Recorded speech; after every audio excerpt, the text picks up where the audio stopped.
Positive influence can have an incredible effect on your life, but so can negative influence. Both will take you somewhere, but only one will take you in the direction you truly wish to go. It's so easy just to dismiss the things that influence our lives. The man says, I live here, but I don't think it matters. I'm around these people, but I don't think it hurts. I would take another look at that. I've got a good phrase for you. Everything matters. Now sure, some things matter more than others, but everything matters. Everything weighs something. So you've got to keep checking to find out whether associations are tipping the scales toward the positive or toward the negative. It doesn't hurt to look, right? Ignorance is never the best policy. Finding out is the best policy. People around us can keep nudging us off course a little at a time until finally, 10 years from now, we find ourselves asking, how did I get here? Those subtle influences need to be studied carefully if we really want our lives to turn out the way we've planned. Now, on this major point, let me give you 3 key questions to ask. This may help you to make a better analysis of your current associations. Here is the first question. Who am I around? Good question. Make a mental study of the major people with whom you most often associate. You've got to evaluate everybody who is within the circle of being able to influence you. So, major question, who am I around? Next question, what are they doing to me? That's a major question to ask. What have they got me doing? What have they got me listening to? What have they got me reading? Where have they got me going? What have they got me thinking? How have they got me talking? And how have they got me feeling? What have they got me saying? You've just got to make a serious study of how others are influencing you, both negatively and positively. Now, maybe the influence of all those around you is okay, but just ask yourself. It doesn't hurt to ask. Who am I around, and what are they doing to me? Now, here's the final question. Is that okay? Maybe the people you associate with and their collective influence is okay, but then again, maybe it's not. All I'm suggesting here is that you take a close and objective look. Everything is worth a second look, especially the power of influence. Perhaps you've heard the story of the little bird. He had his wing over his eye and he was crying. The owl said to the little bird, "You're crying." "Yes," said the little bird, and he pulled his wing away from his eye. "Oh, I see," said the owl. "You're crying because the big bird pecked out your eye." And the little bird said, "No, I'm not crying because the big bird pecked out my eye. I'm crying because I let him." Hey, it's easy to let influences shape our lives, to let associations determine our direction, to let persuasions overwhelm us, to let tides take us, to let pressures make us. The big question is, are we letting ourselves become what we wish to become? Never underestimate the power of influence. What an important statement. The influence of those around us is so powerful. Many times we don't even realize we're being strongly influenced because it generally develops over an extended period of time. Peer pressure is an especially powerful form of influence because it is so subtle. If you're around people who spend all they make, chances are excellent that you'll spend all you make. If you're around people who go to more ball games than concerts, chances are excellent that you'll do the same. If you're around people who don't read many books, chances are excellent you won't read many books. In this most important subject of association, here are some actions you may want to take. First, disassociation. You may, after a study of those 3 questions, who am I around, what are they doing to me, and is that okay, you may come to the serious conclusion that there are some people you just have to break away from. I'm not saying that it's an easy step to take, and it's not to be taken lightly. However, I am saying it may be an essential task. You may just have to make that hard choice not to let certain negative influences affect you anymore. Remember, it could be a choice that saves the quality of your life. The second action you may want to take is limited association.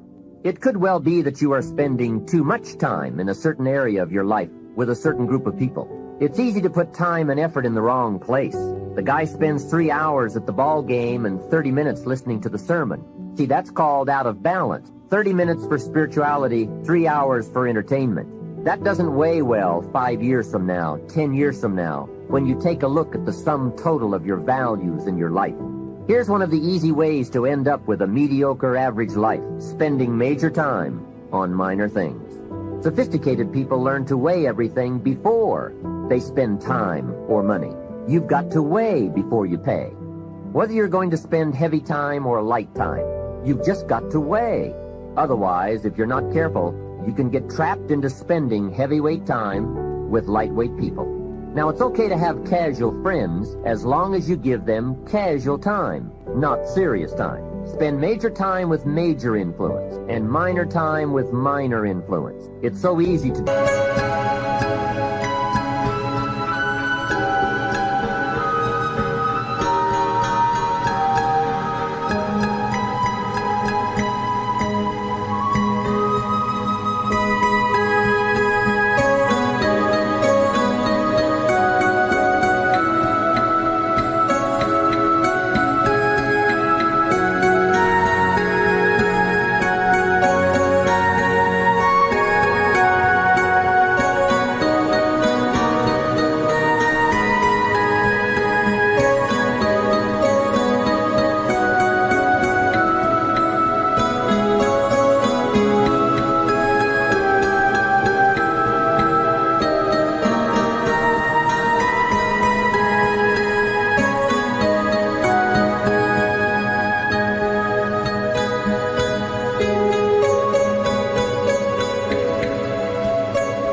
Do just the opposite, but don't let it be said that you fell into that trap. So maybe all you need to do to change some of the influences in your life is not to eliminate them, but merely limit them. Say, I have a good time with these people, but I'm not going to spend days and days with them anymore. I'm just going to cut that down and save some of that time for more major people and more major enterprises. Remember, it's your life. You can spend your time with whomever you want and whenever you want. Take a look at your priorities and your values. We have so little time at our disposal. Wouldn't it make sense to invest it wisely? If you have only $100 in your pocket, it's okay to spend 20 for fun and put 80 toward your important values and commitments. But would you be happy reversing those percentages? Better to put the majority of your money where you know it will get you a positive return, rather than put it where the taste is brief and the results are poor. Of course, you must be the judge. You must determine whether the situation and the people call for disassociation or limited association.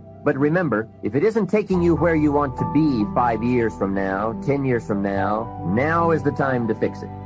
The third process is the one I most strongly suggest you begin, and that is called expanded association. That is, spending more time with the right people, people of substance and culture, people who understand philosophy and discipline, people of accomplishment and character. Many years ago, Mr. Schultz said to me, Mr. Rohn, if you truly wish to be successful, you've got to get around the right people. Then he said, it looks like in your present circumstances you're going to have to plot and scheme. And that was true. I had to plot and scheme to get around the right people.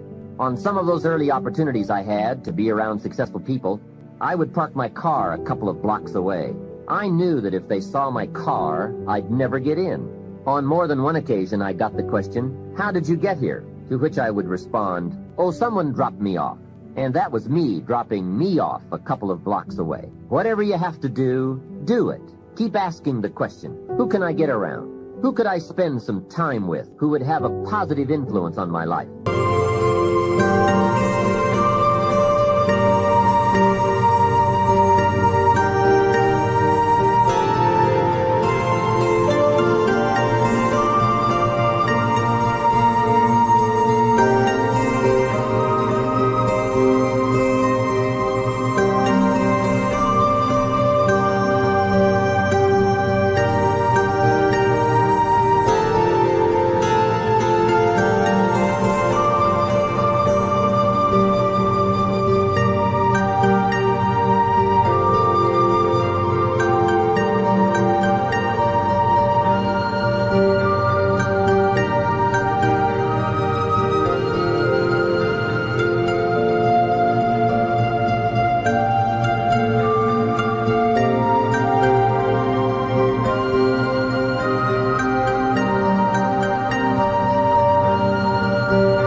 played every trick in the book I could think of to get around the right people, but it was worth it. Now here's the surprise. It is possible for a modest investment to get around major people. If you had a chance to sit down for an hour or two with a wealthy person, and all that you had to do was to pick up the lunch tab, wouldn't that be a bargain? That person might drop an idea on you that could change your life for a lunch tab.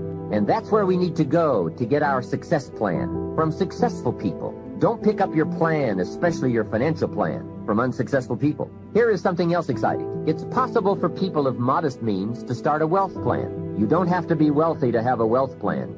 You don't even have to be healthy to start a health plan. All you have to be is smart. Smart enough to say, hey, I've got the wrong plan, and I'm going to get around someone who has a better plan and make it my plan. So, find some successful people to help you fill out your success plan. Find somebody healthy to get your better health plan going. Find somebody living a unique lifestyle to develop your lifestyle plan. This is called association on purpose, getting around the right people by expanding your circle of influence. Here's another good question for you. Where do you go for your intellectual feast? Where do you go? Pity the man who has a favorite restaurant, but not a favorite thinker. He's picked out a favorite place to feed his body, but he doesn't have a favorite place to feed his mind. One way to associate with people of influence is through their writings, books, cassette tapes, whatever you can pick up. Maybe you can't meet the person, but you can read his books or listen to his cassettes. Churchill's gone, but he's left some books. Aristotle's gone, but we still have his ideas. Search the catalog for cassettes and libraries for books. Search the magazines. Search the documentaries. They are full of chances for association